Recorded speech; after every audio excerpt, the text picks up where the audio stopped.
જયશ્રી બેન, બાકીના મિત્રો ક્યાં છે તમારા?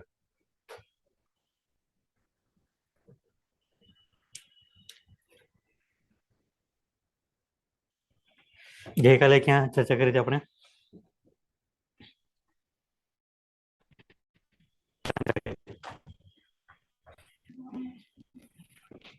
ચાલો.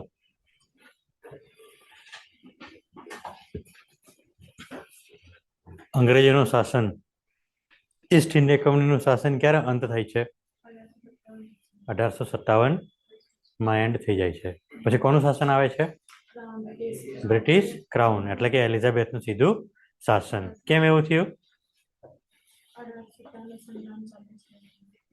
1857 નો વિદ્રોહ. બરાબર. આખા ભારતમાં બહુ બધા રાજાઓ વિદ્રોહ કરી ગયા હતા.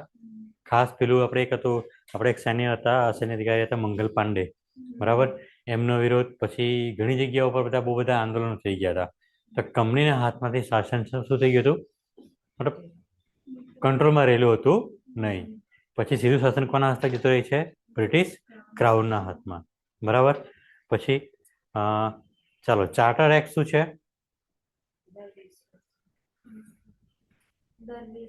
દર 20 વર્ષે ચેન્જ થાય, એટલે 20 વર્ષ સુધી વેપાર કરવાનું લાયસન્સ. શું કહેવાય? 20 વર્ષ સુધી વેપાર કરવાનું લાયસન્સ. હે ને? પછી કેટલાક સુધારા વધારા કર્યા હોય નિયમોમાં કે ભાઈ કંપની આ રીતના જ કામ કરી શકશે, આવી રીતના કામ કરી શકશે નહીં. પછી વેપાર સાથે બીજું શું શું કે ચાલુ કર્યું હતું એ લોકોએ? શાસન કરવાનું. શું કરવાનું? શાસન કરવાનું. શાસનમાં શું શું હોય? લોકો ટેક્સ આપે, બરાબર, તો એને એટલી સુવિધા પણ આપવાની. દાખલા તરીકે કઈ કઈ સુવિધા આપવાની? શિક્ષણ, આરોગ્ય, પછી બીજું રોડ રસ્તા તો આપવાના ને? ખ્યાલ આવ્યો ને હવે? હે ને? પછી બીજું વ્યવસ્થિત પાણી આપવાનું બધું. હે ને? આ બધું શું આપવાનું? એ લોકો અંગ્રેજોએ સુવિધા આપવાની. ઓકે, આ ખ્યાલ આવ્યો? ચાલો, પછી બીજી શાની વાત કરી હતી? જો રાજનીતિ, શાસન અને બીજું સૈન્યનું કંઈક વાત કરી ને આપણે. શું હતું સૈન્યમાં? શું સુધારો કર્યો? ચાલો, કેટલી સેના થઈ ગયેલી ટોટલ એમની પાસે? બ્રિટિશ શાહી સેના કરતા પણ વધારે સેના થઈ ગયેલી હતી ને અંદર. બરાબર. ક્યારે? ઈસ્ટ ઇન્ડિયા કંપની પાસે શું થઈ ગઈ હતી? વધારે સેના થઈ ગઈ હતી. કોની કરતા? બ્રિટનની શાહી સેના કરતા પણ વધારે સેના થઈ ગઈ હતી. કોની પાસે? ઈસ્ટ ઇન્ડિયા કંપની પાસે. હે ને? એટલે એને કંટ્રોલ કરવાનું. સેના હોય એટલે અહીંયા જ યુદ્ધ થશે, કેટલાક એક્સપાયર બી થશે. એ લોકોને વળતર આપવાનું. સૈન્યના છોકરાઓને શું આપવાનું? એજ્યુકેશન બી આપવાનું ને? કોઈ કાયમી વસવાટ કર્યો તેના માટે વ્યવસ્થા કરવાની. એટલા માટે લોકો શું કરે છે? English education, English medium education બી સ્ટાર્ટ કરે છે ને? ખ્યાલ આવ્યો? બધું આવ્યો? પછી બીજું શું જોયું તો? આમાં શું ફરક પડ્યો છે? આ અલગ અલગ પોસ્ટ આપી છે. પહેલા ગવર્નર, ગવર્નર જનરલ, સોરી બંગાળના ગવર્નર જનરલ, સોરી બંગાળના ગવર્નર, પછી ભાઈ બંગાળના ગવર્નર જનરલ, પછી ભારતના ગવર્નર જનરલ, અને પછી ભારતના વાઇસરોય. હે ને? ખબર પડતી ને? વિસ્તાર વધતા ગયા પછી એક કોર્ટની સ્થાપના થઈ હતી. કઈ? કઈ કોર્ટ? કલકત્તાની supreme court. પછી એનું શું વધારવામાં આવ્યું હતું? વિસ્તાર. કેમ? કેવી રીતના? કે માનો બંગાળમાં એ લોકોએ પહેલા શાસન ચાલુ કર્યું હતું, તો બંગાળનો વિસ્તાર એ લોકો જીતતા ગયા, મોટો થતો ગયો. બરાબર. તો કેટલા વિસ્તાર સુધીના લોકો કલકત્તા સુપ્રીમ કોર્ટનો લાભ લઈ શકશે? ખ્યાલ આવ્યું? હે ને?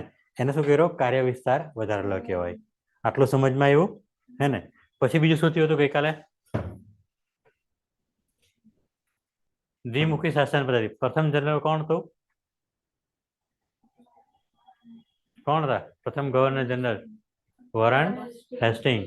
રેગ્યુલેટિંગ એક્ટ એટલે શાસન કેમ કેમ ચલાવવું એ નિયમને શું કહેવાશે? Regulating act.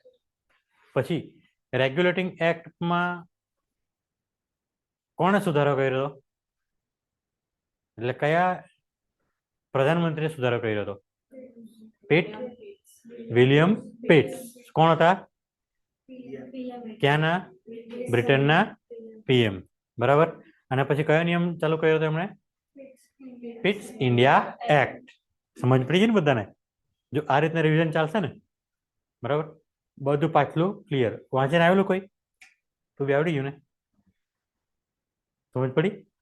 જો બેન, આ ગઈકાલે ચાલ્યું હતું, બરાબર, અને આજે આવડી ગયું. મતલબ 50% તો આવડી ગયું એમ સમજીએ ને આપણે. તો વાંચવાની જરૂર પડશે એવું લાગે? બસ. ચાલો, બીજું શું છે એમાં? દ્વિતીય મૈસૂર યુદ્ધ કોની વચ્ચે?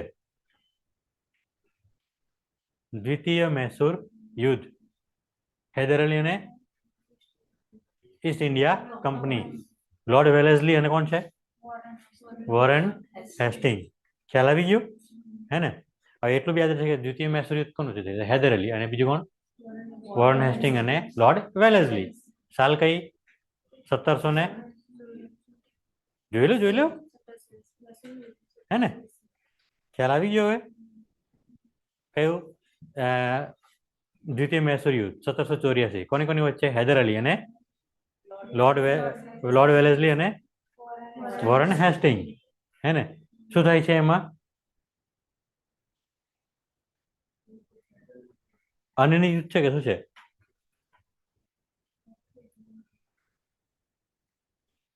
ચાલો જોવા છે.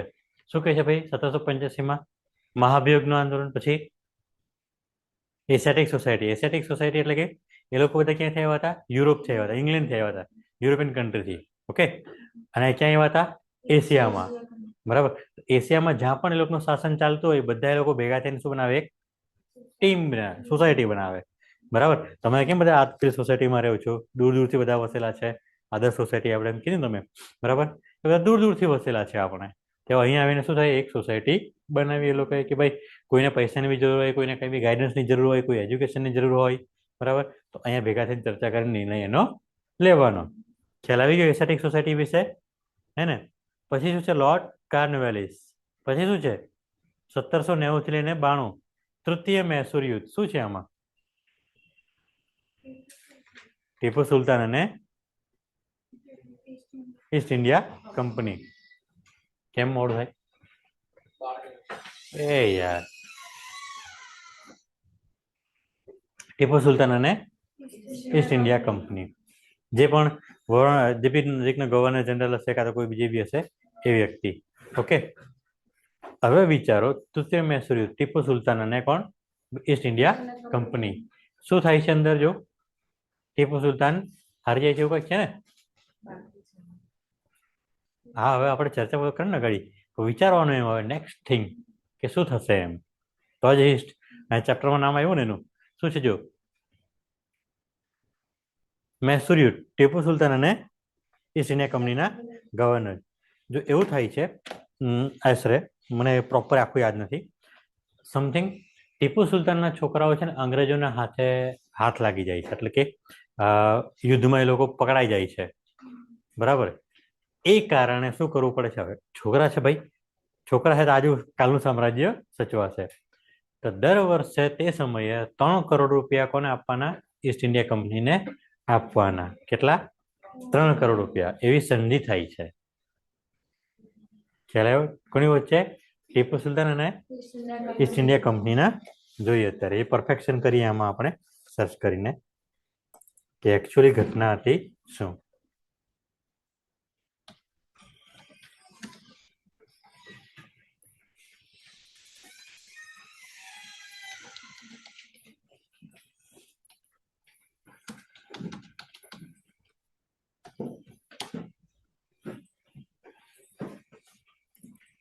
ટીપુ સુલતાન और ब्रिटिश ईस्ट इंडिया कंपनी કે લોર્ડ કાર્નવાલિસ. કોની વચ્ચે?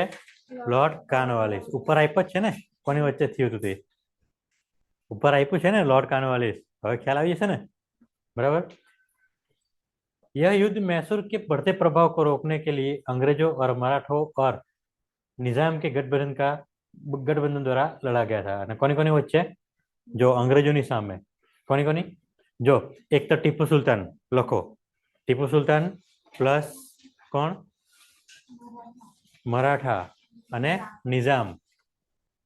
3 ભેગા મળીને કોની સામે લડતા હતા? અંગ્રેજોની સામે. હા, નિઝામ વર્સેસ વીએસ લાગે ને, ટીપુ સુલતાન,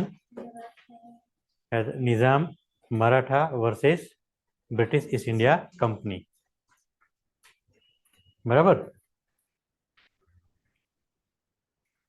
પછી શું કહે છે 1792 ઉપર જે ડિસ્પ્લે પર શ્રીરંગપટ્ટમની સંધિ દ્વારા ટીપુ સુલતાનને પોતાનું અડધું રાજ્ય, સાંભળજો પહેલા સાંભળી લો, અડધું રાજ્ય અને जबरदस्त फाइन, हेवी प्रमाण में फाइन और 2 बेटों को बंधक के रूप में अंग्रेजों को सौंपना पड़ा. मतलब टीपू सुल्तान पास કેટલું એમ દબાવીને રાખ્યો, તમે સમજો વાતને કે શું આપવાનું, પહેલા તો પોતાના 2 પુત્રોને શું કરવાનું, બંધક તરીકે આપી દેવાના. કોને? બ્રિટિશર્સને. બરાબર. પછી બીજું શું કીધું? અડધું રાજ્ય આપવાનું. બરાબર. અને કોઈ જગ્યા પર એવું લખવામાં આવે છે કે 3 કરોડ રૂપિયા આવે છે. આ કઈ સંધિ? મતલબ આ જે નક્કી થાય ને, આ જે નક્કી થાય શું આપવાનું, ભારે જોરમાં, એટલે 3 કરોડ રૂપિયા લખજો. હે, લખે છે કશે હિસ્ટ્રીમાં છે આના ટીપુ સુલતાનના બાબતમાં. કેટલા? 3 કરોડ રૂપિયા વાર્ષિક કર. કેટલા? 3 કરોડ રૂપિયા વાર્ષિક કર, અડધું રાજ્ય અને પોતાના 2 પુત્રો બંધક સ્વરૂપે કોને આપવાના? ઈસ્ટ ઇન્ડિયા કંપનીને. ખ્યાલ આવ્યો? આ સંધિને શું કે, આ કોન્ટ્રાક્ટ થાય એને શું કહેવાશે? શ્રીરંગપટ્ટમ. જગ્યા હતી એટલા માટે શ્રીરંગપટ્ટમની સંધિ. કઈ?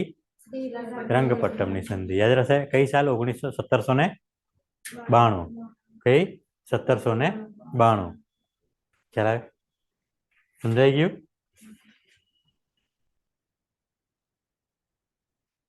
એનું કારણ શું હતું યુદ્ધ થવાનું? ટીપુ સુલતાન દ્વારા ત્રાવણકોર પર હુમલો, જે અંગ્રેજોના સહયોગી હતા. કારણ શું હતું? જો ત્રાવણકોર નામની જગ્યા છે ને, ત્રાવણકોર નામની જગ્યા એ કોની સહાયક હતી? નહીં, ખોટું નહીં. ત્રાવણકોર નામની જગ્યા હતી, એટલે કે આ કેરલા સાઈડની ત્રાવણકોર નામની જગ્યા. બરાબર. એમ સમજી લઈએ આપણે ત્રાવણકોરની, આ ત્રાવણકોર કોની હતું? East India company. East India કંપનીની સહાયક હતી. સહાયક એટલે કે ત્રાવણકોર જોડે યુદ્ધ થયું હશે, કાં તો પછી ગભરાઈને શું કર્યું હશે, ત્રાવણકોરે બ્રિટિશ ઈસ્ટ ઇન્ડિયા કંપની જોડે સંધિ કરી હશે. કઈ સંધિ? સહાયક સંધિ. સહાયક સંધિ મતલબ કેવી રીતના મેં તમને વાત કરી હતી કે જે તે રાજ્ય શું કરી શકશે? પોતાની સેના રાખી શકશે નહીં. બરાબર. સેના બનાવેલી હોય પછી એને છોડી નહીં દેવાનું હતું. પણ બરાબર, જ્યારે પણ કોઈ બીજા રાજ્ય જોડે યુદ્ધ કરવા જાય ઈસ્ટ ઇન્ડિયા કંપની, ત્યારે શું કરવાની? એની જે સેના હોય ને એ કોને આપવાની? ઈસ્ટ ઇન્ડિયા કંપનીને. બરાબર. પ્લસ થોડો ટેક્સ એ લોકો કોને આપવાનો? ઈસ્ટ ઇન્ડિયા કંપનીને. બરાબર. એ રાજ્યની બાઉન્ડ્રીની સુરક્ષા કોણ કરશે? ત્રાવણકોરની બ્રિટિશ ઈસ્ટ ઇન્ડિયા કંપનીની સેના. ખ્યાલ આવ્યો? એટલે જોજો ત્રાવણકોરના રાજાને કેટલો માર પડતો હતો. એક તો પોતે જ પોતાના ખજાનામાંથી પોતાની સેનાને પૈસા બી આપવાના, ઉપરથી ઈસ્ટ ઇન્ડિયા કંપનીને ટેક્સ બી આપવાનો. બરાબર. આની બોર્ડરની સુરક્ષા કોણ કરશે? આની બોર્ડરની સુરક્ષા કોણ કરશે? East India company. ખ્યાલ આવ્યો? એ લોકોને પગાર પણ આપવાનો ને ઈસ્ટ ઇન્ડિયા. ખ્યાલ આવ્યો? આ રીતના શું કરવામાં આવતું હતું? એટલે માનો કે આ બ્રિટિશ અધિકારી છે, સેના અધિકારી. બરાબર. હવે ત્રાવણકોરનો રાજા એને સેલેરી નહીં આપે તો શું કરશે? એને જોર જબરદસ્તી કરાવડાવશે ને લોકો ઉપર. ખ્યાલ આવ્યો? ત્રાવણકોરનો રાજા શું કરશે? ભારતીય લોકો ઉપર જુલમ કરશે અને પેલાને ટેક્સ આપશે. ખ્યાલ આવ્યો ને વાતને? આ વસ્તુ છે. એટલે અંગ્રેજો જુલમ તો આપણા પર ડાયરેક્ટ સીધા ના કરતા હતા, પણ આપણા રાજાઓ જ આપણા પર જુલમો વધારે કરતા હતા. કેમ? આવી સંધિ થઈ જાય, હિસાબ કિતાબ પ્રોપર રેખા ન હોય તો આવું થાય. ખ્યાલ આવ્યું? બરાબર હે ને? નેક્સ્ટ શું છે? જો ખ્યાલ આવી ગયો રંગપટ્ટમની સંધિ. એ જો 1793 શું છે? ईस्वीसन में बंगाल एवं बिहार में स्थायी कर व्यवस्था जमींदारी प्रथा की शुरुआत। એટલે કે સ્થાયી કર વ્યવસ્થા મતલબ એક્ઝેક્ટલી જગ્યા પરથી ટેક્સ કોને જમા કરાવી દેવાનો? જે તે જમીનદારોએ, બરાબર. સ્થાયી કર ત્યાં ટેક્સ વગેરે ત્યાં જમા કરાવી દેવાનો. હવે એમ સમજીએ આપણે કે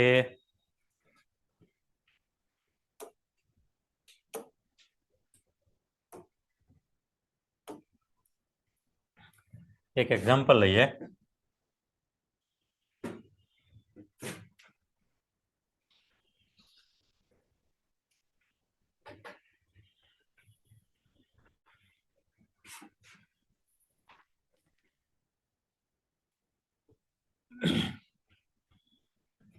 જો આ પશ્ચિમ બંગાળ હતું, બરાબર. અંગ્રેજીનું શાસન અહીંયા, પછી ધીમે ધીમે આ બાજુ પણ થયું બંગાળ અને બિહાર. ઝારખંડ બી ત્યારે કયો હતો? બિહારનો ભાગ હતો, હે ને. પછી આ બાજુ ઓડિશા આટલાક પર, પછી ત્રાવણકોર આટલાક પર આપણું મૈસૂર, અને આટલાક પર જ ત્રાવણકોર બી થાય છે. સમજો વાતને. અત્યારે ખાલી એક્ઝામ્પલ બતાવું છું કે ક્યાં ક્યાં અંગ્રેજોનું શાસન હતું ભારતમાં, બરાબર. હવે માનો કે અહીંથી એક નક્કી કરી દેવામાં આવે છે પશ્ચિમ બંગાળથી કે શું કરવાનું? કર વ્યવસ્થા. અહીંના લોકો શું કરશે? અહીંયા કર જમા કરવા આવશે. પછી અહીંયા કોઈ મુખ્ય વ્યક્તિ હોય ને નિમેલો, બરાબર, તો કર કોને જમા કરાવવાનો? અહીંયા જ જમા કરાવવાનો. અને આ વ્યક્તિ પછી કોણ જમા કરાવશે? હેડક્વાર્ટર ઉપર. આનો વ્યક્તિ ટેક્સ કોને જમા કરવામાં આવશે? ખ્યાલ આવ્યો? તો આ રીતના ટેક્સ સીધા લોકલ જગ્યા પર જમા કરાવવાનું. અહીંના લોકો અહીંયા ટેક્સ જમા કરાવશે અને પછી અહીંથી સીધું હેડક્વાર્ટર ઉપર. ક્યાં સીધા બધા ટેક્સ ક્યાં જમા કરાવવામાં આવશે? ખ્યાલ આવી ગયું? બંગાળમાં જમા કરાવવામાં આવશે, કરાવવા આવશે એ લોકો તે સમયે. આટલું સમજ પડી જશે?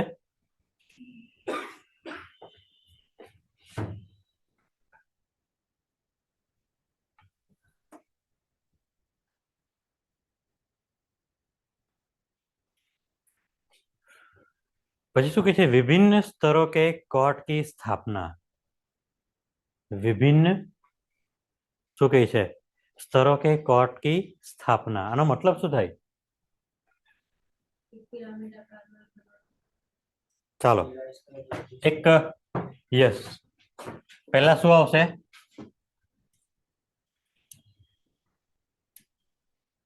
પહેલા શું આવશે? સુપ્રીમ કોર્ટ, હે ને. એના નીચે હાઈકોર્ટ, બરાબર. પછી એ લોકોના નીચે શું આવશે? District court.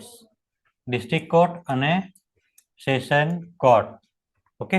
પછી આના નીચે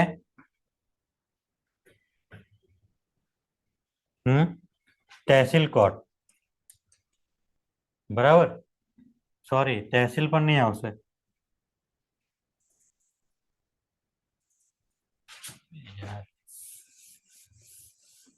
ચાલો, ડિસ્ટ્રિક્ટ કોર્ટ નીચે કયો હશે ખબર? પ્રાંત ઓફિસ, ડેપ્ટી કલેક્ટર, બરાબર. આના નીચે એક ડેપ્ટી કલેક્ટર હોય તો એના નીચે 3 થી 4 તહેસીલ કોર્ટ હોય. કેટલી? ઓકે, ખ્યાલ આવ્યું? તાલુકાની કોર્ટમાં કોણ હોય? મામલતદાર હોય. સોરી, જો હવે યાદ રાખજો, તાલુકા લેવલે 2 ટાઈપની કોર્ટ હોય. એક તો મામલતદારની કોર્ટ અને બીજી કોની કોર્ટ? જે કાળા કોટ વાળા જજ બેસે ને એની કોર્ટ હોય. એટલે 2 પ્રકારની કોર્ટ થઈ ગઈ. ખ્યાલ આવ્યો? મામલતદાર તમે ઓફિસમાં જ્યાં તમે જાતિનો દાખલો કઢાવવા ગયા ને, જાતિનો આવકનો દાખલો, જાતિનો દાખલો એ મામલતદાર પાસે કઢાવ્યો, બરાબર.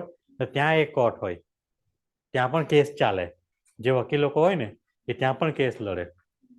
સેકન્ડ, જે પેલા કાળા કોટ વાળા વકીલને જજ બેઠા ને, વકીલ એક બધા એ જ કોમન હોય પણ અલગ અલગ જગ્યા ઉપર કેસ ચલાવતા હોય. ખ્યાલ આવ્યો તમને? હવે એમ સમજવામાં આવે કે કોઈ વ્યક્તિનું માતા પિતાનું કે પિતાનું અવસાન થાય, બરાબર, એના પુત્રોનું જમીનમાં નામ દાખલ કરાવવાનું હોય ને, બરાબર, કાં તો મકાન છોકરાના કે માતા નામે કરાવવાનું હોય ને, તો તાલુકાની કોર્ટમાં એ લોકોનું, તાલુકાના મામલતદારની કોર્ટમાં એ લોકોનું કામ થાય. બાકી ચોરી લૂંટફાટ ને બધા કેસ ક્યાં થાય? કેસ ક્યાં ચાલશે? પેલા કાળા કપડા પહેરેલા વકીલો, સોરી, જજવાળા કોર્ટમાં ચાલશે, બરાબર. કયા કેસો ક્યાં ચાલશે મેં તમને કહ્યું?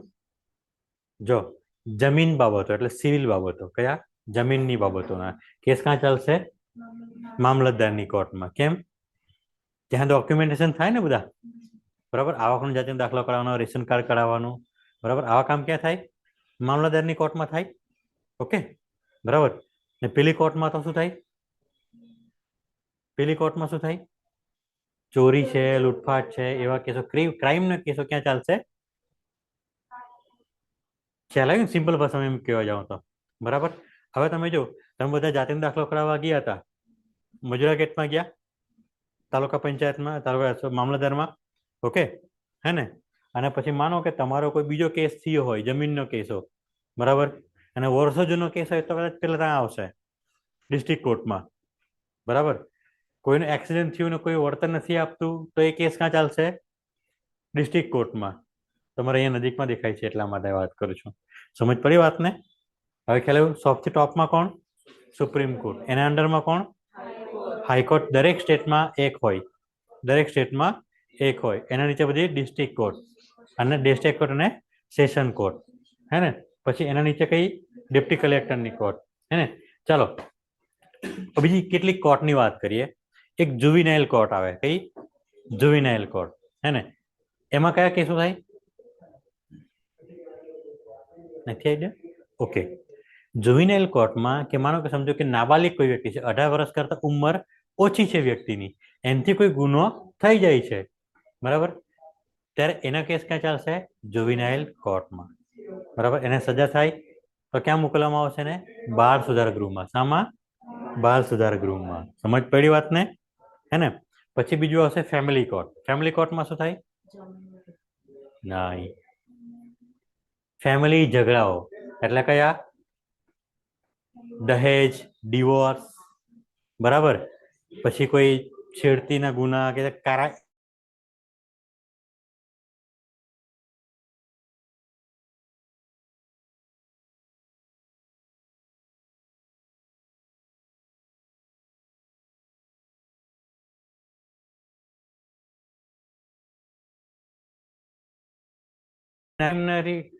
ક્રાઇમ તો ખ્યાલ આવી ગયો ને, બરાબર. હવે હવે સમજ પડી?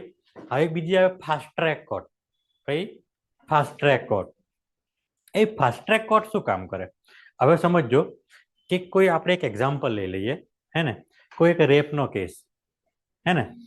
હવે એમાં ખબર જ છે વ્યક્તિઓને એક કેસની સુનાવણી થઈ, માનો કે કોઈ એક રેપના કેસની સુનાવણી થઈ ગઈ, ઓકે. તો એમાં શું શું રિપોર્ટ જોવામાં આવશે? રેપ વિથ મર્ડર છે એમ સમજીએ આપણે, હે ને? શું છે? Rape with murder. તો ફોરેન્સિક રિપોર્ટ જોશે, હે ને? પીએમ રિપોર્ટ જોઈશે, પછી મેક્સિમમ ડીએનએ, ઓકે. પછી ચાલો આટલામાં તો ઓલમોસ્ટ થઈ જ જશે બધું કામ, હે ને? પછી તો એટોપ્સી. એટોપ્સી રિપોર્ટ. એટોપ્સી રિપોર્ટ એટલે કે માનો કે પોલીસ સ્ટાફ જગ્યા સ્થળ પર ગયો, ડેડ બોડી જ્યાં છે, બરાબર, ત્યાંથી તો ઉઠાવી ત્યાં ફોટોગ્રાફ લીધા, બરાબર. એટોપ્સી કોને કહેવાય? જ્યારે ડેડ બોડી સ્ટ્રેચર પર મૂકશે હોસ્પિટલમાં, બરાબર, પોસ્ટમોર્ટમ રૂમમાં, ત્યારે પ્રોપર પહેલા જોશે કે ડેડ બોડી પર શું શું ચિહ્નો છે, કઈ બાજુ કઈ વાગેલા નિશાન છે, આખી બોડી આમ ઉત્તર પાછળ કરીને જોવામાં આવશે એને, પછી જ એને ચીરો ફાડવામાં આવશે, બરાબર. ખ્યાલ આવ્યો? આ સમજ પડી? ખ્યાલ આવ્યો? તો આવું ખબર જ છે કે આટલું કરવાનું જ છે, બરાબર. કોઈ બી કેસ દાખલ થયો એટલે બોડીને કે વિક્ટીમને, બરાબર, શું કરવામાં આવે? ટેસ્ટ માટે મોકલી આપવામાં આવે. ટેસ્ટના જે રિઝલ્ટ આવ્યા, ફાઇનલ સજા. એને શું કહેવાય? Fast track court. સમજ પડી ને? આ ફાસ્ટ ટ્રેક કોર્ટની સ્થાપના ક્યાં થઈ? ખબર? દિલ્હીમાં નિર્ભયા કાંડ સાંભળેલો? હે ને? કોઈ સાંભળ્યું છે? દિલ્હીમાં નિર્ભયા રેપ કાંડ થયો હતો, એક લેડીઝ ઉપર બહુ ખરાબ રીતે બળાત્કાર થયો હતો અને આખા દેશમાં બહુ જબરદસ્ત આંદોલન થઈ ગયું હતું દિલ્હીમાં. તેના પરથી આ વસ્તુ ફાસ્ટ ટ્રેક કોર્ટની સ્થાપના છે 2011માં કે 9માં સમથિંગ, એ સમયગાળો હતો. ખ્યાલ આવ્યું? તમે 2-3 વર્ષના છો લગભગ, તો કે 4-5 વર્ષના છો? ખ્યાલ આવ્યો? તમને ના ખ્યાલ આવી? ખ્યાલ આવ્યો? સમજ પડી ગઈ બધાને? આટલું ખ્યાલ આવશે ને? આ કોર્ટ વિશે ખ્યાલ આવી ગયો? અલગ અલગ વિશે આના વિશે આપણે ડીપમાં ભણીશું ને. હેલો, હા બોલ. હા સુરત છું. હા લેક્ચર લેવું છું અત્યારે. હા તપાસ કરવી પડે ભાઈ. કેમ શું થયું?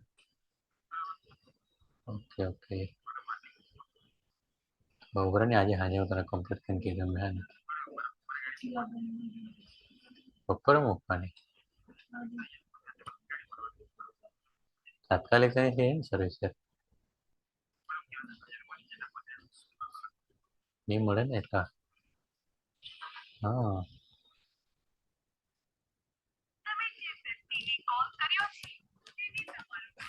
ખ્યાલ આવ્યું ફાસ્ટ્રેક કોર્ટનું બરાબર. પછી બીજું કયું છે?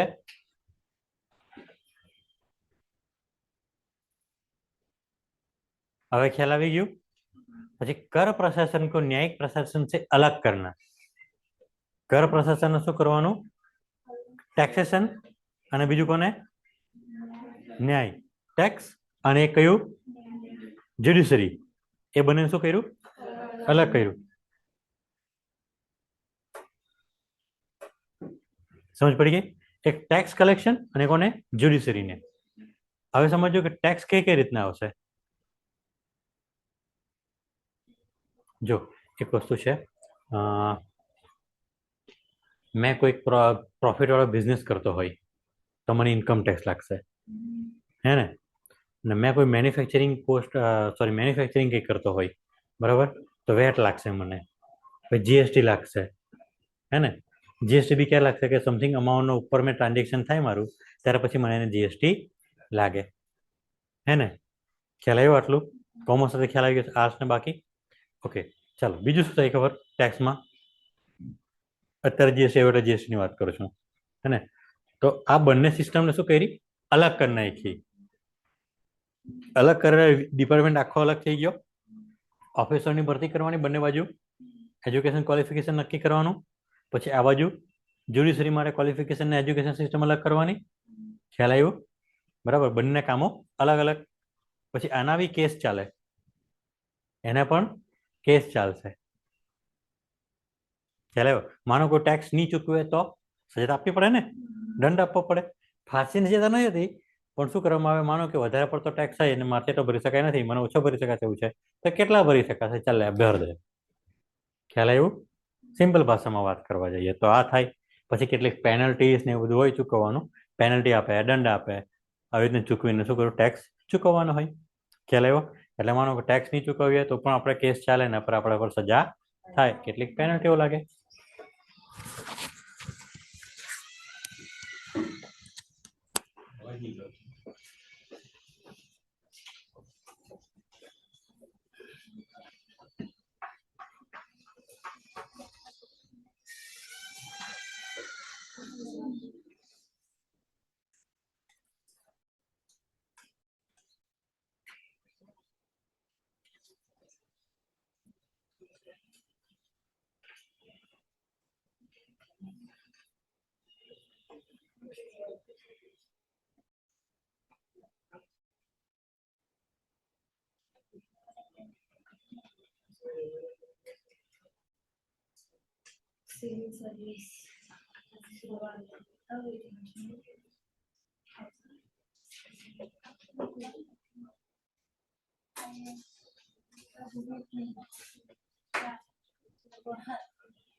ખ્યાલ આવ્યું? પછી શું કહે છે? 23 સાલમાં 1793 સિવિલ સર્વિસની શરૂઆત. હવે જો સિવિલ સર્વિસ એટલે કે IAS, IPS, IRS, IFS, IFS, બરાબર. એ બધા શું કરવાના? ભરતી કરવાના. ભરતી કરવાના પરીક્ષા બી લેવી પડશે, હે ને? તો ભારતમાં શું કર્યું? એ લોકોએ પરીક્ષા લેવાનું સ્ટાર્ટ કર્યું, ભરતી કરવાનું સ્ટાર્ટ કર્યું. કેમ? તો પહેલું રીઝન આ છે આપણું, કર અને પ્રશાસનને, કર પ્રશાસન અને ન્યાયિક વ્યવસ્થા અલગ કરી એટલે ઓફિસર તો જોઈશે. એટલે શું કરું? સમસ્યા ઊભી થઈ કે ઊભું છૂટું પડવાથી ફરજિયાત શું કરવું પડે? સિવિલ સેવાની શરૂઆત કરવી પડે. ભાઈ ભરતી કરવું પડશે. હવે પેપર લેવું પડશે, એક્ઝામ લેવું પડશે, પેપર ચેક કરવા પડશે, હે ને? ખ્યાલ આવ્યો તને? પછી શું કહે છે? પ્રશાસન તથા શુદ્ધિકરણ કે લીએ સુધાર, એટલે કે ઓફિસરો બની જાય, બરાબર. ભરતીઓ ચાલુ થઈ ગઈ સિવિલ સેવાની, બરાબર. તો હવે મારે સુધારો બી કરવો પડશે ને, કારણ કે ભાઈ કોઈ પેપરમાં ચોરી બી કરી લેતો હોય, પેપર ફૂટી બી જતું હોય. સિમ્પલ આપણે એક મજાક તौर પર કે એઝ એ થિંકિંગ કરવા માટે આપણે વિચાર લઈએ કે શું સુધાર કરવો પડશે. પગાર ધોરણ સુધારવું પડશે. કેમ? કે બધા ઓફિસરો વધશે એટલે કંપનીના ખર્ચા બી વધશે, સોરી એલિઝાબેથના ખર્ચા બી વધશે ને. ખ્યાલ આવ્યો? એ ખર્ચાને કેમ કેમ પહોંચી વળું? સેના બી છે, ઓફિસરો બી છે, હે ને? લોકલ ઇન્ડિયન્સ બી છે અંદર, સેલરી આપવાનું. સમજ પડી એ વાતને? સિવિલ સર્વિસીસ એટલે શું થાય? અધિકારીઓની ભરતી. શું? અધિકારીઓની ભરતી. સ્કૂલ ઓપન કરી તો ટીચર્સ બી જોઈશે, હે ને? સ્કૂલ ઓપન કરે એટલે સિલેબસ બી બનાવવો પડશે. એનસીઆરટી કોણ છે ઇંગ્લિશ મીડિયમ? જીસીઆરટી કે એનસીઆરટી? એનસીઆરટી. એ ભયંકર જો છોકરાઓ અંગ્રેજીઓનું ભણે છે. કઈ વાંધો નહીં, સમજ પડી ને? એ લોકોએ પોતાની સિસ્ટમ બનાવવા માટે, ભારતમાં પોતાની સિસ્ટમ બનાવવા માટે એજ્યુકેશન સિસ્ટમ બી બનાવી, ભણાવ્યું, પાછા એમાંથી પરીક્ષા બી લીધી, ઓફિસરો બનાવ્યા અને ભારતમાં કામ કરાયા. ઓકે, હવે તમને સિવિલ સર્વિસીસમાં કઈ કઈ આવશે? આઈએએસ. શું નામ છે પૂરું એનું? Indian administrative service. આઈપીએસ નું પોલીસ સર્વિસ. આઈએફએસ નું ફોરેન સર્વિસ. સેકન્ડ આઈએફએસ નું ફોરેસ્ટ સર્વિસ. આઈઆરએસ નું રેવન્યુ સર્વિસ, રેલવે સર્વિસ. ખ્યાલ આવ્યું? પછી બીજું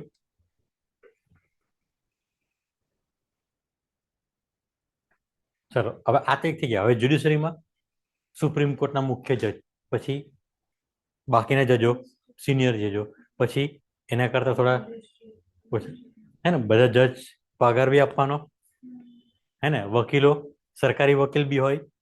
જો સરકારી વકીલ અને પ્રાઇવેટ વકીલ બે પ્રકારના વકીલ. સરકારી વકીલ કે સરકારના એક્ઝામ આપીને પાસ થયેલા હોય અને સરકારી નોકરી લીધેલી હોય. પ્રાઇવેટ વકીલો શું કરશે? પ્રાઇવેટ વકીલો કોર્ટની બહાર પોતાની ઓફિસ રાખીને બેઠા હશે, જ્યારે સરકારી વકીલો કોર્ટમાં અંદર વકીલ રૂમ હશે આખો, બરાબર, ત્યાં એ લોકો બેઠા હશે. સમજ પડી બધાને? હે ને? ખ્યાલ આવ્યું? પછી શું છે અંદર? જો સ્થાયી બંદોબસ્ત પ્રણાલી કો ઇસ્તમરારી, જાગીરદારી, मालगुजारी एवं बस बिस्वेदारी आदि के नाम से भी जाना जाता है। એટલે કે આ એક જ વસ્તુ છે, તો સ્થાયી બંદોબસ્ત પ્રણાલી એટલે કે લોકલ જગ્યાના રિસોર્સ ઉપયોગ કરીને કામ કરવી. સ્થાયી બંદોબસ્ત કોને કહેવાય?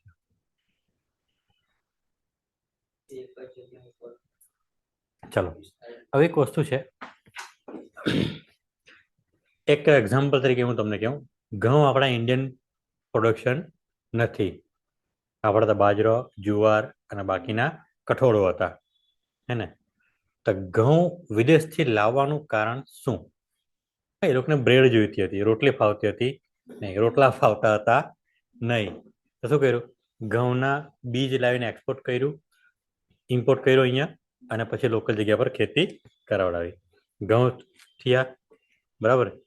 હવે એ લોકો ખબર જ છે, એ લોકો ઠંડા પ્રદેશમાંથી આવેલા હતા, તે લોકો દારૂ બિયર એના શોખીન હતા બધા. જોઈએ તો અહીંયા એ વસ્તુ મળતી હતી નહીં. તો રો મટીરિયલ તો જોઈએ ને. માણસ થોડાક બી લાવ્યા, ખેતરમાં નાખ્યા, પછી લોકોને આપશે કે ભાઈ આ તમે ઉગાડો, બરાબર, એમાંથી એ લોકો વસ્તુ પ્રોડક્શન બનાવે. હવે સમજ પડી? સ્થાયી બંદોબસ્ત એટલે કે પહેલા તો કંઈક લાવવું પડ્યું, પછી નાખવું પડ્યું જમીનમાં, ઉગાડવા વાળા પડ્યું, પછી એ લોકોની પાસે આવ્યો એટલે કન્ઝ્યુમ વાપરતા થઈ જાય એ લોકો. હવે સમજ પડશે આ બધી વસ્તુની? હે ને? સ્થાયી બંદોબસ્ત કોને કહેવાય? કે પોતાની જરૂરિયાત હોય એ લોકો અંગ્રેજોને એવી વસ્તુ શું કરવાની ભારતમાં બનાવડાવવાની, ઉગાડાવડાવવાની ખેતરોમાંથી, બીજી કોઈ વસ્તુ હતી नहीं। सर जॉन सर स्थायी बंदोबस्त को शुरू करने में इन्होंने राजस्व बोर्ड એટલે કે महसूल विभाग, महसूल विभाग के अध्यक्ष के रूप में महत्वपूर्ण योगदान दिया, लेकिन उनके गवर्नर जनरल काल में कोई महत्वपूर्ण घटना नहीं हुई। मतलब કે એમણે કોઈ વિશેષ કામ કર્યા નથી। પછી કોણ છે? લોર્ડ વેલેઝલી। કોણ છે? સમયગાળો ખાસ જોજો, શું છે? 1798 થી 1805, હે ને? અત્યારે યાદ નહીં રહેશે, પણ ખાલી ઘટનાઓ યાદ રાખી લેવાની પહેલા, પછી ધીમે ધીમે આપણે વર્ષ યાદ રાખી લેશું કે ભાઈ આટલા સમય આ વ્યક્તિ હતા, है ना? શું કહે છે? 1798 में सहायक संधि व्यवस्था की शुरुआत और हैदराबाद के निजाम के साथ प्रथम सहायक संधि। हैदराबादના નિઝામ જબરદસ્ત પાવરફુલ વ્યક્તિ હતા, બરાબર, ગભરાવ્યા, યુદ્ધો બી કર્યા હતા, થોડા નુકસાન બી ગયું હતું, નુકસાનની ભરપાઈ તાત્કાલિક થઈ નહીં હતી। હવે એક વસ્તુ સમજો કે નુકસાનની ભરપાઈ કેમ કેમ થઈ શકે? કોઈ કહેશો? કોઈને અંદાજો? સમજો કે એક પતિ પત્ની છે, કેટલા બાળકો છે એના? 8 બાળકો છે। કેટલા? એમ સમજીએ, હે ને? 2 યુદ્ધમાં છે। કાં છે? 2 યુદ્ધમાં છે, એક્સપાયર થઈ જાય છે, તો ઇન્ડિયન પોપ્યુલેશન પર કેટલો ઇફેક્ટ પડશે? 2 ઓછા, હે ને? પણ એ પરિવારમાંથી કેટલા ઓછા જશે? 2, બરાબર। પણ બીજું એક એવું પરિવાર લઈએ કે જ્યાં 2 જ બાળકો છે, બંને સેનામાં છે, બંને એક્સપાયર થઈ જાય છે, તો એનો વંશ પહેલો આગળ વધતો નથી। સમજ પડી? પોપ્યુલેશન થોડી પછી વધારે ટફ થઈ જાય। હવે પેલા જે 6 છે આપણી પાસે, એક પરિવારમાં કેટલા હતા? એમ 8, 2 એક્સપાયર, 6 બાય 6 ના વંશો તો આગળ વધશે ને, પણ પેલા 2 માંથી બંને જતા રહી તો એનો પોપ્યુલેશન આ રીતના પણ ઘટે, બરાબર। આ પણ કેલ્ક્યુલેશન રાજાઓ રાખતા હતા, કારણ કે યુદ્ધો થયા જ કરે, કોઈને કોઈ એક્સપાયર થયા જ કરે, બરાબર। તો જનસંખ્યા બી ધ્યાનમાં રાખવાનું ને ભાઈ, બરાબર। હવે માનો જનસંખ્યા હશે, પુરુષો હશે, તો યુદ્ધમાં કામ લાગશે ને। સમજ પડે છે વાતને? એક સામાન્ય તમને એક વાત કરું, તમે 10મા 12માં આવ્યો છો એટલા માટે, કે આ વસ્તુ કેમ એને રાજાએ સંધિ કરવી પડી? એમને એની પાસે તો કોઈ કારણ હોય નહીં, સેના બી હોવી જોઈએ ને એને, સેનાની હોય તો બીજા પાસે મદદ માંગે, પણ બાજુવાળા પાસે બી જનસંખ્યા નહીં હોય તો, એટલી સેના નહીં હોય તો, હવે તાત્કાલિક માનો કોઈ છોકરાનો જન્મ બી થાય છે, પણ તાત્કાલિક યુદ્ધમાં થોડું મોકલાય છે એને। સમજ પડી વાતને? એના માટે 15-17 વર્ષની રાહ જોવી પડે। ખ્યાલ આવ્યો કે નહીં? એટલો સમયગાળો ભાઈ 15 વર્ષ ભાઈ તમે ટેક્સ આપો એવું કોઈ માનશે નહીં ને? આ બધા લોજિક હતા જે મોટા આવા સિમ્પલ મેં તમને એક એક્ઝામ્પલ આપ્યા કે માનો કે 8 માંથી 2 6 વર્ષ વહેલા વધશે ગાડી, માનો આ 6 માંથી બધાને બી 5-5 છોકરાઓ થાય ને, તે સમયે તો વધારે છોકરાઓ હતા ને। આ એક સિમ્પલ લોજિકની વાત કરું છું, તો બી ટોટલ પોપ્યુલેશન કેટલી હશે? 30, હે ને? તો 2 ને 10 નો જ ફરક પડશે, પહેલા હતા 40, એમ સમજીએ 10 નો ફરક પડશે આપણને। ખ્યાલ આવ્યો? પણ પેલા 2 માં બિલકુલ સાવ 0 થઈ જશે, ખ્યાલ ને? એ રેશિયો પૂરો કરવા બધા આવ્યું, ખ્યાલ આવ્યો? સમજ પડી વાતને? આ પણ રાજ્યોમાં જોવું પડતું હતું, એટલે પેલો વ્યક્તિ સહાયક સંધિ કરી લે। સહાયક સંધિ કરે એટલે મેક્સિમમ કેટલા વર્ષની સંધિ થઈ શકે કોઈ પણ કોન્ટ્રાક્ટ? 20 વર્ષનો। હવે સમજ પડી કે 20 વર્ષનો આંકડો કેમ લેવો પડતો હતો? કે માનો કોઈ બી સેનામાં તો જોઈએ કે નહીં વ્યક્તિ પુખ્ત વયનો, 15-17 વર્ષે તો કોઈકને ચાલ હથિયાર પકડાઈ બી દે, ચાલ તે સમયે હાઈટ બોડી બધી સારી રહેતી હતી એમ સમજીએ આપણે, બરાબર, પકડાઈ દે હથિયાર તો બી કામ ચાલે, પણ 20 વર્ષ તો જોઈએ કે નહીં માણસને? માનો એ જતાની સહેજ પહેલા જ ગોળી વાગી ગઈ કે પહેલી જ તલવારથી ગરદન ઉડી ગઈ, ગમે તે થઈ ગયું, તો 15 વર્ષ બેકાર। સમજ પડી ને વાતને? તો આના માટે આ લોકો શું કરતા હતા? સહાયક સંધિ અપનાવી લેતા હતા રાજાઓ। સમજ પડી કે ભાઈ પોપ્યુલેશન નથી, તાત્કાલિક ક્યાંથી પોપ્યુલેશન બીક કરવી, બરાબર, ક્યાંથી સેના લાવવી, આજુબાજુવાળા રાજ્ય તો આપવાના નથી, ખ્યાલ આવ્યો. એટલા માટે સહાયક સંધિ કરવી પડતી હતી. આવી બધા બહુ બધા કારણોથી સહાયક સંધિ નહીં, બધી અલગ અલગ પ્રકારની પણ સંધિઓ રાજાઓ કરતા હતા. હવે પોપ્યુલેશનના હિસાબથી સમજમાં આવ્યું કે કેમ આવું કરવું પડતું હતું.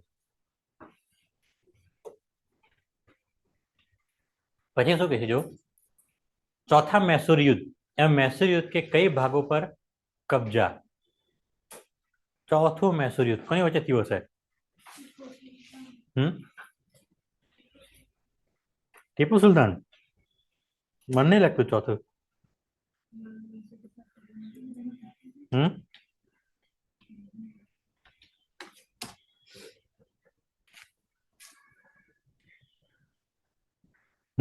અંતિમ નિર્ણાયક યુદ્ધ છે, હે ને? હવે એક વસ્તુ જો, પહેલા તેને બંને બાળકોને કોણ આપી દેવા પડ્યા ત્રીજા મૈસૂર યુદ્ધમાં? કોને આપી દેવામાં આવે છે? ઈસ્ટ ઇન્ડિયા કંપનીને. હવે ચોથું યુદ્ધ થાય છે તો કારણ શું હશે એનું? કે ભાઈ બીજું કઈ નહીં, પેલા બાળકો મારા છે ને એ મારી પાસે આવી જવા પહેલો ટાર્ગેટ હોવો જોઈએ, હે ને? પણ એ શું થાય છે? ઉલટું હારી જાય છે. જોઈએ અત્યારે શું થાય છે અંદર. ब्रिटिश ईस्ट इंडिया कंपनी और मैसूर के शासक टीपू सुल्तान के बीच अंतिम निर्णायक युद्ध था। लॉर्ड वेलेस्ली की विस्तारवादी नीति और टीपू सुल्तान के फ्रांसीसियों से संबंधों के कारण हुआ था। એટલે કે ટીપુ સુલતાન જો સંધિમાં કારણ બીજું શું હશે? ત્રીજા મૈસૂરી યુદ્ધમાં સંધિ કરી હતી. કઈ સંધિ હતી? શ્રીરંગપટ્ટમની સંધિ. એટલે એમાં એવું બી ઉલ્લેખ છે કે તમે બીજા કોઈ વિદેશી વ્યક્તિ કે બીજા કોઈ રાજાની સહાય લઈ શકશો નહીં. ભાઈ આ બાજુ અંદરખાને લેવામાં આવ્યું કોના? ફ્રાન્સિસીઓ, એટલે કે ફ્રાન્સ આવેલા લોકો કે વેપારીઓ કે યોદ્ધાઓ વિશેની શું લીધી? મદદ માંગી હશે, બરાબર. આના કારણે શું યુદ્ધ કયું થયું છે? ચોથું યુદ્ધ. કયું? મૈસૂર ફોર્થ યુદ્ધ. ટીપુ સુલતાન અને લોર્ડ વેલેસ્લી. કારણ હવે ખ્યાલ આવ્યું કે ચાલ હવે બંને છોકરાઓ મેં આપી દીધા છે પેલા લોકોને, બરાબર. મને છોકરાઓ તો જોઈશે કે નહીં, હે ને? ચાલ 2-5 વર્ષ ગમે તેમ કાઢ્યા, હવે તો જોઈશે કે નહીં? કશે ને કશે રસ્તો શોધશે ને. તો આ ભાઈ શું કર્યું? ટીપુ સુલતાને ભાઈ ફ્રાન્સિસી પાસે મદદ માંગી હશે અને એના કારણે યુદ્ધ થયું. તો મેઇન પર્પઝ કયો સમજવાનો આપણે? પેલા બે બાળકોનું જોઈએ તો ખરા ને યાર. મેં બી હું જગ્યા પર મેં બી વિચાર્યું ભાઈ બીજું આખું રાજ્ય જતું રહે તો કઈ વાંધો નહીં, 90% રાજ્ય જતું કઈ, પેલા બે બાળકો મને જોઈશે, બરાબર. પણ दाव थोड़ा उल्टा થાય છે ભાઈને. શું કહે છે? लॉर्ड वेलेस्ली की विस्तारवादी नीति और टीपू सुल्तान के फ्रांसीसी से संबंधों के कारण हुआ यह युद्ध 4 मई 1799 को श्री रंगपट्टम की घेराबंदी में टीपू सुल्तान की मृत्यु और अंग्रेजों की जीत के साथ समाप्त हुआ. टीपू सुल्तान શું થાય છે? એમાં એક્સપાયર થઈ જાય છે. प्रतिद्वंदी मैसूर बनाम British East India company, Hyderabad के निजाम और मराठा હતા ત્રણ. એ પાછા એ લોકો જોડાય હતા. આ છે સહાયક સંધિનું માનવાથી ઇનકાર કરી નાખ્યો હતો ટીપુ સુલતાને કે હું ભાઈ આ સંધિ કરી શક્યું.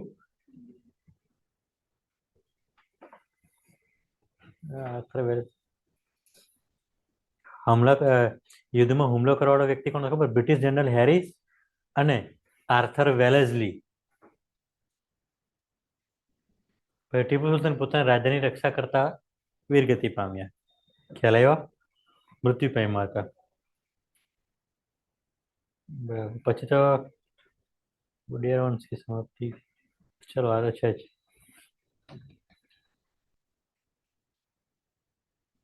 પછી શું થાય છે ખબર? પછી લોકોએ સહાયક સંધિ સ્વીકાર કરી લેવો પડે છે. શું કરવું પડે છે? સહાયક સંધિ એ લોકોએ સ્વીકાર કરી લેવું પડે છે. એટલે પછી સહાયક સંધિ સ્વીકાર કરી લે શું થઈ જાય? કોના અધીન થઈ જશે? પ્રેસિડેન્સી થઈ જાય, હે ને? એ પ્રેસિડેન્સી શાનું થઈ જાય? ઈસ્ટ ઇન્ડિયા કંપનીનું પ્રેસિડેન્સી થઈ જાય. સિમ્પલ વાત, હે ને? ખ્યાલ આવશે આટલો બધાને? ઓકે. પછી શું કહીશું? બસિન કી સહાયક સંધિ. બસિન રાજ્ય એને બી સહાયક સંધિ થઈ જાય. પછી બીજું કયું છે? દ્વિતીય મરાઠા યુદ્ધ 1853 થી 1805. દ્વિતીય મરાઠા યુદ્ધ શું હશે?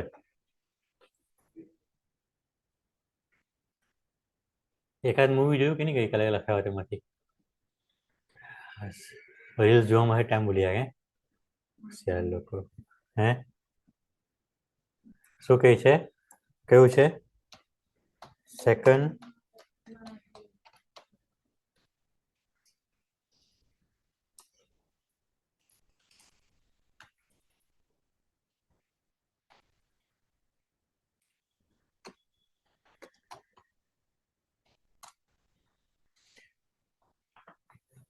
ઈસ્ટ ઇન્ડિયા કંપની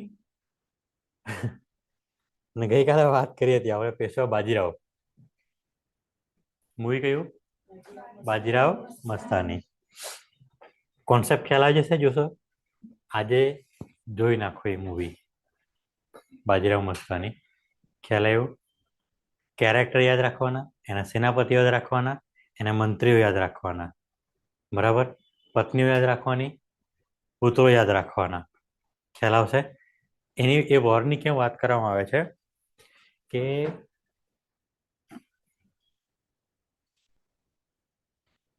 મૂવી જોયું કે નહીં જોયું? પેલા મને નથી જોયું કોઈ જરાક બી?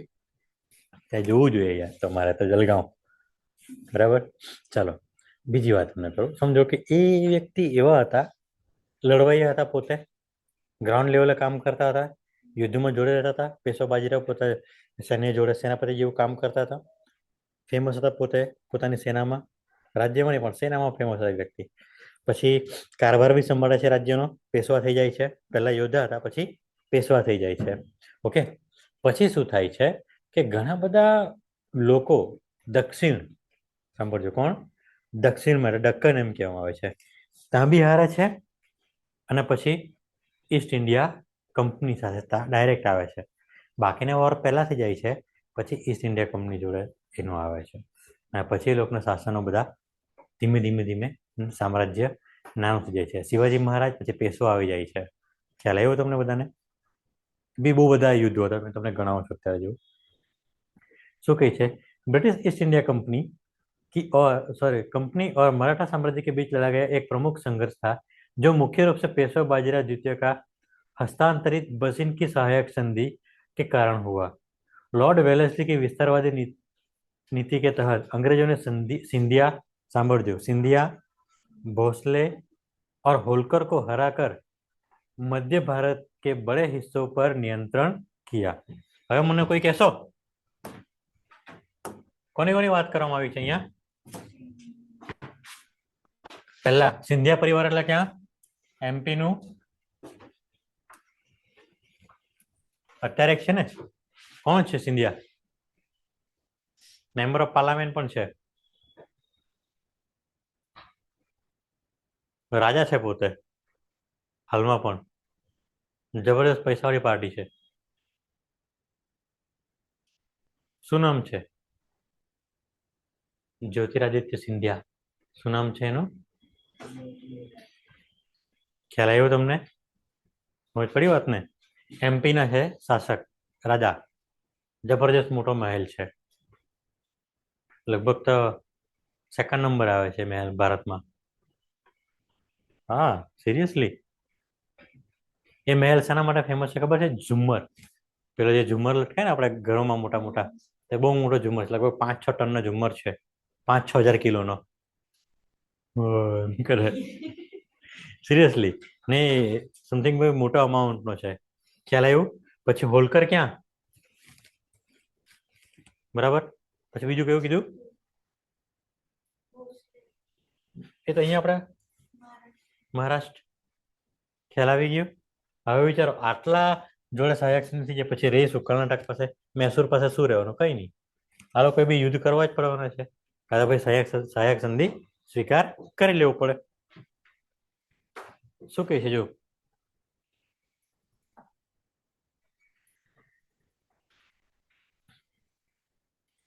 मुख्य रूप से मराठा संघ के सिंधिया, भोसले और होलकर गुटों ने अंग्रेजों का विरोध किया, लेकिन वे एकजुट नहीं थे. मतलब ये लोग अलग अलग था. रानी लक्ष्मीबाई पण साथे समझवाना. चलेगा? बेसिन की संधि मतलब होलकर ने हारने के बाद पेशवा बाजीराव द्वितीय ने अंग्रेजों से मदद मांगी और सहायक संधि सब्सिडी स्वीकार की, जिसे अन्य मराठा सरदारों ने अपनी स्वतंत्रता का अपमान माना। मतलब कौन है? पेशवा बाजीराव द्वितीय ने अंग्रेजों से मदद मांगी और सहायक संधि स्वीकार की, जिसे अन्य मराठा सरदारों ने अपनी स्वतंत्रता का अपमान। હવે સમજ પડી? પેશવા બાજીરાવે શું કર્યું હતું? સહાયક સંધિ સ્વીકાર કરી લીધી, તો બાકીના મરાઠા રાજાઓને શું કહે લાગ્યું? ખરાબ લાગ્યું. બરાબર. પ્રમુખ યુદ્ધ ઓર પરિણામ શું કે છે? ઘણા બધા યુદ્ધ થાય છે. અસહાય અને લાશ વાળી જગ્યા છે. બરાબર. જો અસહાયમાં સિંધિયા અને ભોસલે પરિવાર જોડે રમતા હતા, મતલબ લડતા હતા. અસહાય એટલે કે આટલાક પર હશે એમ સમજીએ. બરાબર. પછી બીજું કેવું છે? लासवारी सिंधिया की सेना को पराजित किया। संधिया देवगांव, सुरजी, अंजनगांव, राजघाट की संधि। यार बकवास वस्तु છે આટલી બધી. ચાલો નેક્સ્ટ આગળ જઈએ. આમાં બધી સંધિઓ જ છે, બીજું કશું નથી.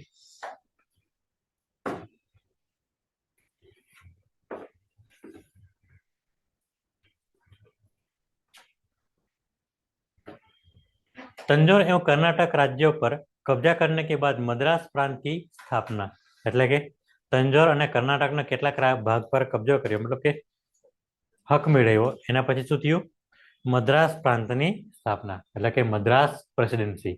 કઈ સાલ સમજવાની? 1805. એમ સમજ લાસ્ટ છે ને એટલા માટે ખ્યાલ આવ્યું. પછી શું કહેજો? વેલેસ્લી દ્વારા સહાયક સંધિ को स्वीकार करने वाले राज्य थे। વેલેસ્લી સાથે સહાયક સંધિ કરવાવાળા રાજ્યો કયા કયા? હૈદરાબાદ, મૈસૂર, તંજોર, અવધ, પેશવા, બરાર કે ભોસલે એટલે સિંધિયા, જોધપુર, જયપુર, મચ્છેરી, બુંદી તથા ભરતપુર. ચાલો કોઈ કહેશો? ચાલો જોઈએ. મૈસૂર શું થઈ ગયું? બે યાર.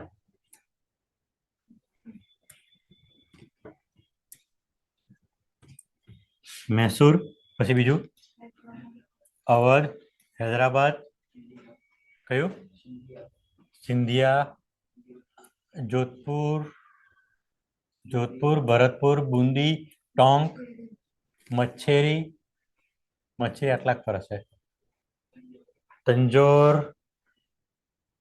એ આટલાક પર જ, બહુ દૂરની હશે, આટલાક પર છે. કર્ણાટક તારો આવી ગયો અહીંયા આખું જ. બરાબર. પછી બીજું હે ને? તો આટલા ભાગ પર શું થયું? અંગ્રેજી શાસન. જો ધીમે ધીમે ક્યાંથી આવ્યા? વેસ્ટ બેંગાલ, અવધ. બરાબર. પછી આ બાજુ તો હતું જ એ લોકોનું મોટું બંગાળ હતું. બરાબર. પછી આટલા ભાગ પર એ લોકોનું શાસન થાય. સુરતમાં તો હતા જ. આ બી કેટલાક એરિયા આ બાજુ બી હતા. બરાબર. હવે એ લોકો પોલિટિક્સ રમે. સિમ્પલ મેપ બનાવ્યો હોય. માનો કે પહેલા આપણે એક મોટા રાજાને હરાવીએ. બરાબર. એટલે આ રાજ્ય કબજે થઈ જાય એનું. બરાબર. પછી આ બાજુ એક નાનો રાજા છે, ભાઈ આને બી પટાઈ લો. આ રાજ્યનું થઈ ગયું. પછી આ બાજુ એટલે આનો વિસ્તાર. એ લોકોના દુશ્મનોનો વિસ્તાર ઘટતો જાય. ભારતીય રાજાનો વિસ્તાર ઘટતા જાય અને ગભરાવતા જાય પેલાને કે ભાઈ હવે સહાયક સંધિ કરી લે. હે ને? સહાયક સંધિ કરવાનું કારણ શું? કે એ લોકો બહુ મહેનત મજૂરી કરવી પડે નહીં, અને સીધું શું આવે? ટેક્સ આવી જાય. સમજ પડી?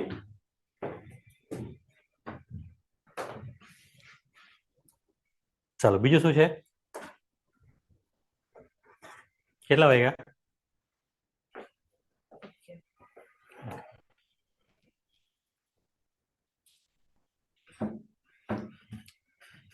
સહાયક સંધિને સ્વીકાર કરવા વાળા પહેલો શાસક કોણ હતો? અવધનો નવાબ. હવે બંગાળ પછી પહેલા સીધું અવધ જ આવી જાય તો ભાઈ હારી જ જવું પડે ને. ભાઈ હું સહાયક સંધિ સ્વીકાર કરી લઉં છું, પતી ગઈ વાર્તા. હવે જો સહાયક સંધિ સ્વીકાર કરો પહેલો કોણ હતો? અવધના નવાબ 1765માં. હવે જોજો વેલેસ્લી એટલે કોણ? એરા वेलेस्ली। वेलेस्ली की सहायक संधि को स्वीकार करने वाले प्रथम शासक हैदराबाद का निजाम 1798। चलेगा?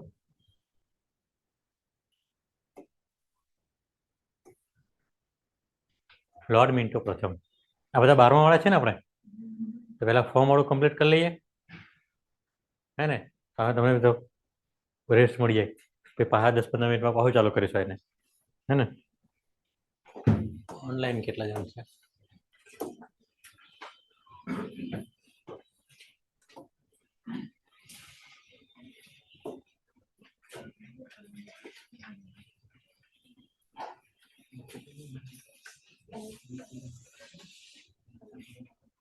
આપણે ચાલુ રાખીએ. ઓનલાઈન છે મિક્સ. કોણ છે? લોર્ડ મિન્ટો પ્રથમ. કોણ છે? લોર્ડ મિન્ટો પ્રથમ. બરાબર.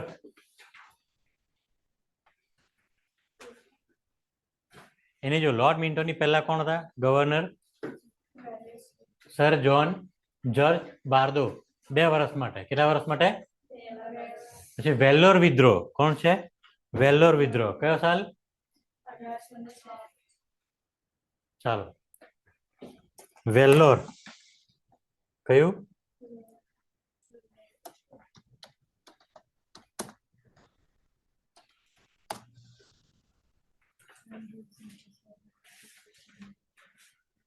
શું કહે છે? वेल्लोर विद्रोह भारतीय सिपाहियों द्वारा ईस्ट इंडिया कंपनी के खिलाफ किया गया पहला बड़ा और हिंसक विद्रोह था, जो 1857 से आधा सदी पहले हुआ था. એટલે કે ઈસ્ટ ઇન્ડિયા કંપનીમાં જેટલા પણ ભારતના સૈનિકો હતા એ લોકોએ શું કર્યો? વિદ્રોહ કર્યો. બહુ બધા ભેદભાવ થતા હશે કાળા ગોરાના, એમ સમજીએ આપણે, હે ને? એક્ઝેક્ટલી આપણે અત્યારે માનતા નથી, સમજીએ કે વિદ્રોહ કરવાના કારણો શું. કોઈ બી વ્યક્તિ જાણે છે કે ભાઈ હા યાર આપણા જોડે ભેદભાવ થાય છે, કંઈક ને કંઈક ભેદભાવો થાય છે. કેસરી મૂવી જોયું અક્ષય કુમારનું? ક્યાં છે એ લોકોનું પોસ્ટિંગ? સારાગઢી કિલ્લો, અફઘાનિસ્તાન બાજુ, હે ને? એટલે આપણા ભારતીય સિપાહીની પોસ્ટિંગ ક્યાં આપવામાં આવશે? એકદમ ફ્રન્ટ પર, જ્યાં વિદેશી આક્રમણો કે હુમલાઓ આવતા હોય ત્યાં એકદમ એ લોકોને પોસ્ટિંગ આપવામાં આવશે. સમજજો, ખ્યાલ આવ્યો? એટલે આવે તો મારે કોણ? પહેલા ભારતીય સૈનિકો. બરાબર, ખ્યાલ આવ્યું? આવા બધા ઘણા બધા ભેદભાવ થતા હશે, ખ્યાલ આવ્યું? તો આના કારણે શું કરે? લોકો બધા વિદ્રોહ કરે. હજુ આગળ જોઈએ શું કહે છે. तमिलनाडु के वेल्लोर किले में सैनिकों ने ब्रिटिश ड्रेस कोड, चमड़े की टोपी और धार्मिक हस्तक्षेप के विरोध में विद्रोह किया. એટલે શું કીધું? તમિલનાડુ કે વેલ્લોર કિલ્લે में સૈનિકોને બ્રિટિશ ડ્રેસ કોડ કેવો હતો? બ્રિટિશ ડ્રેસ કોડ કેવો હતો? અંગ્રેજો માટે ખાલી લાલ કપડા ને બધું હતું, બરાબર? ભારતીયો માટે ખાખી, હે ને? હા, કેટલીક રેજિમેન્ટ્સ એવી હતી કે જેમાં અંગ્રેજો જેવા જ કપડા પણ એ લોકોના હતા, બરાબર? ચામડાની ટોપી એટલે તે વખતે વધારે માનતા હતા. અને પછી શું થઈ ગયું? એનો વિરોધ. કેમ વિરોધ કરે? ભાઈ કોઈ વખત પહેર્યું ના હોય ને પછી પહેરવાનું થાય, સિમ્પલ વાત કરવા જતા છે, હે ને? શું કહે છે પછી? નવો ડ્રેસ કોડ હતો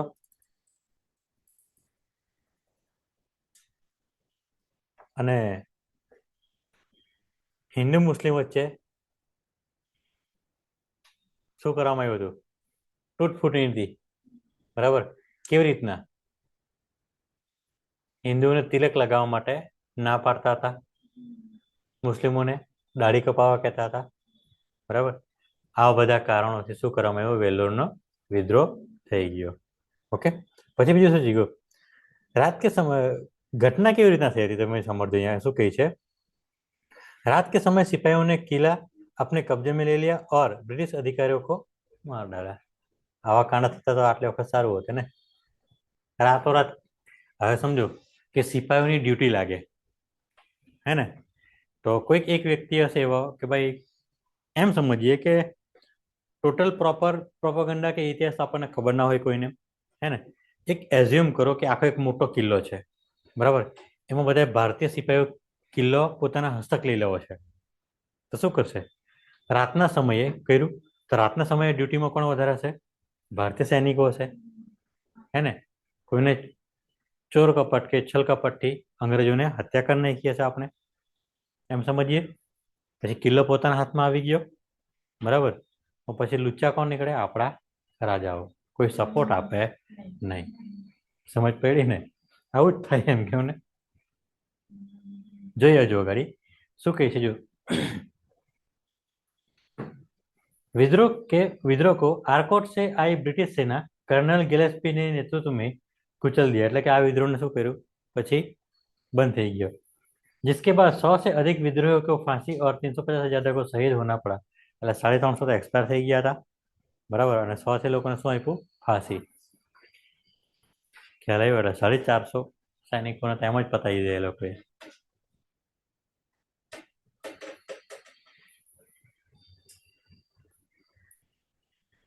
પછી જો આવું થયું ને, પછી ડ્રેસ કોડ શું લેવામાં આવે? પાછો રિટર્ન લઈ લેવામાં આવે કે ડ્રેસ કોડ હવે આવો નિયમ લાવવો પડશે, નહીં તો આવા યુદ્ધ થશે તો આપણને તકલીફ થશે, હે ને. ચાલો હજુ અગાડી જોઈએ શું કહે છે. રણજીત સિંહ કે સાથ અમૃતસર કી સંધિ. રાજા રણજીત સિંહ જબરજસ્ત રાજા, બરાબર. એમની પહેલા એક એમના સેનાપતિ હતા, મેં જોઈ લઉં પ્રોપર એમના જ હતા કે કોના હતા.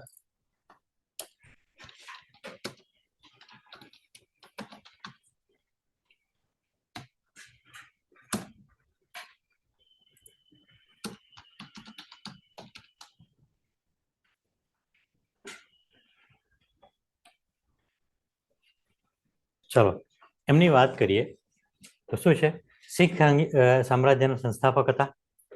સાંભળજો, શીખ સામ્રાજ્યના સંસ્થાપક એટલે કે 5-10 લોકોએ ભેગા મળીને કર્યા હોય, ધર્મ સ્થાપ્યો હોય, એમાંના કોણ હતા? એક વ્યક્તિ હતા, બરાબર. એ એટલા સંસ્થાપક કહેવાય. સ્થાપક હોય તો પૂરા એકલા. સંસ્થાપક એટલે કે 5-10 જણ ભેગા થઈને એક સ્થાપે, એ શું કહેવાય? સંસ્થાપક. ઓકે બેન, પેલા રૂમમાંથી પહેલા વાળી લો અને પછી મને કહો એટલે આમાંથી વાળી લઈએ આપણે, હે ને. जिन्हें शेरे पंजाब के रूप में जाना जाता है, उन्होंने 1801 और 1839 तक शासन किया और एक शक्तिशाली धर्मनिरपेक्ष और एकजुट पंजाब का निर्माण किया, जो उत्तर पश्चिम में खैबर दर्रे से सतलुज नदी तक फैला. वे अपनी कुशल सैन्य रणनीति, धार्मिक सहिष्णुता और अन्य के प्रसिद्ध थे.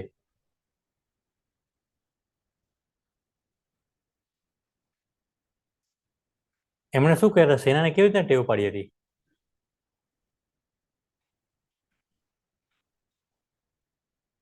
યુરોપીય યુદ્ધ પદ્ધતિ શીખવી હતી. શું શીખ્યું હતું? યુરોપીય યુદ્ધ પદ્ધતિ શીખવી હતી એમણે. કોને? સેનાઓને, બરાબર. જો હવે શું કે सिख साम्राज्य की स्थापना કેવું કહે છે? શું કહે છે અંદર? इन्होंने 12 सिख मिसलों એટલે કે સમૂહો, अलग अलग प्रकार से रहता है ना समूह, બધા को एकजुट किया और 1801 में लाहौर फतह कर उसे अपनी राजधानी बनाया और पंजाब के महाराजा बने. એટલે શું કર્યું? પહેલા 12 સમૂહ હતા શીખોના, એને શું કર્યા? એક કર્યા. અને પછી લાહોરમાં શું કર્યું? લાહોર જીત્યું અને લાહોરને શું બનાવી? એની રાજધાની બનાવી. ખ્યાલ આવશે? કોને? મહારાજા રણજીત સિંહ. ખ્યાલ આવશે આટલું? કઈ સાલ? 1809 માં સંધિ થઈ છે. એમનું સામ્રાજ્ય ક્યાં સ્ટાર્ટ થાય છે? 1780, है ને. માતા પિતાનું નામ તો બહુ દેખાતું નથી. हाँ ऊपर जो 13 नवंबर 1780 को गुजरावाला अपना पाकिस्तान में हाल में सुकर चकिया मिसल के सरदार महासिंह, सुकर चकिया मिसल के सरदार એટલે કે एक समूह નું नाम सरदार महासिंह के घर हुआ. उन्होंने बचपन में बुद्ध सिंह के नाम से जाना जाता था, लेकिन एक युद्ध जीतने के बाद उनका नाम रंजीत सिंह रखा गया. એટલે યુદ્ધ જીત્યું એટલે શું થઈ ગયું? એનું નામ શું બદલવામાં આવ્યું? રણજીત સિંહ. મૂળ નામ શું હતું? બુદ્ધ સિંહ. શું નામ? બુદ્ધ સિંહ. ઓરિજિનલ નામ શું એનું કહેવાય? બુદ્ધ સિંહ. બરાબર, સમજાશે ને આટલું? ઓકે ઓકે, બાકી સેમ જ છે, બાકીનું ખ્યાલ રહેશે. પછી એ સંધિ કેમ કરવી પડી હશે?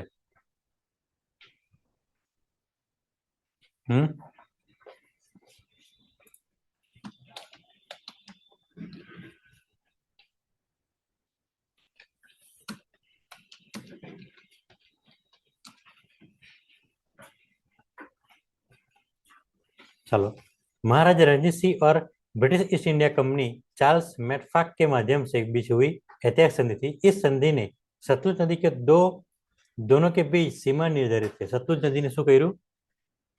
बॉर्डर बनाई देવામાં આવી હતી, बराबर। जिसके तहत रणजीत सिंह ने नदी के दक्षिण के विस्तार में दक्षिण में विस्तार न करने का वचन दिया। એટલે કે એ સંધિમાં શું હતું બેન? 2 મિનિટ હમણાં પતી જાય એટલે પછી વાળી લેજો, હે ને? હા, એ સંધિમાં શું હતું? સતલુજ નદી, બરાબર, એની દક્ષિણમાં એટલે કે અત્યારે હાલનું ભારત બાજુ આવવાનું નહીં, પછી ભારત બાજુ સામ્રાજ્ય વધારવાનું નહીં। જોજો આ બાજુ ખ્યાલ આવશે।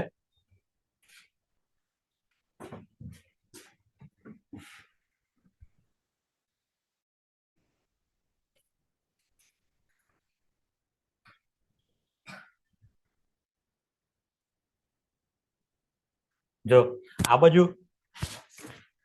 આટલાક પર સતલુજ નદી, બરાબર।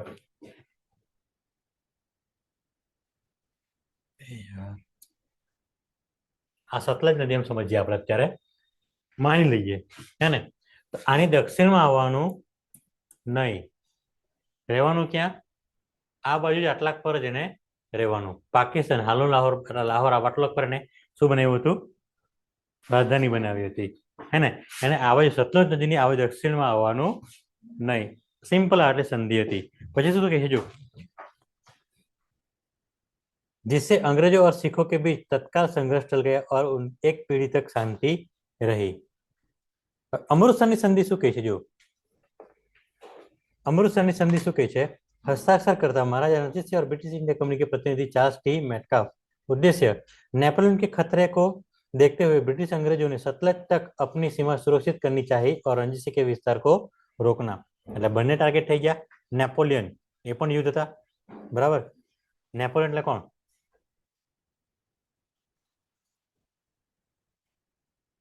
વર્લ્ડ વોરનું કઈ ખ્યાલ છે? ચલો એ છોડો। નેપોલિયન અને રણજીત સિંહના બીકથી સંધિ કરવામાં આવી કે એ લોકો હવે આ બાજુ આવે નહીં। ખ્યાલ આવ્યો? પરિણામથી શું થયું? इस संधि ने रणजीत सिंह को सतलुज के उत्तर और पश्चिम कश्मीर पेशावर की और अपने साम्राज्य का विस्तार करने पर ध्यान केंद्रित करने की अनुमति दी। એટલે કે એ લોકો વિસ્તાર વધારી શકે તો રણજીત સિંહ ક્યાં વધારી શકશે? આ બાજુની બાજુ વિસ્તાર વધારી શકશે, પણ આ બાજુ આવી શકશે નહીં। ખ્યાલ આવશે બધાને આટલું? પરિણામ શું થાય છે એનું જો, इस संधि ने रणजीत सिंह को सतलुज के ऊपर और पश्चिम, आ तो ख्याल आ गया ने? यह संधि अमृतसर में हुई जो रणजीत सिंह की गर्मियों की राजधानी थी। अमृतसर શું હતું? ગરમીના સમયની રાજધાની હતી। ખ્યાલ આવશે?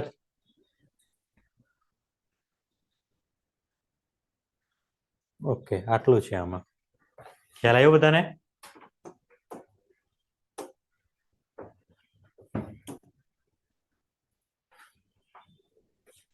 હવે શું હશે? 1813 નો એક ચાર્ટર એક્ટ આવી જાય છે, એ આપણે થોડી વાર જોઈએ ઓનલાઈન। ચાલો આજે આપણે આટલો ક્લાસ અહીંથી બંધ। આજનો ક્લાસ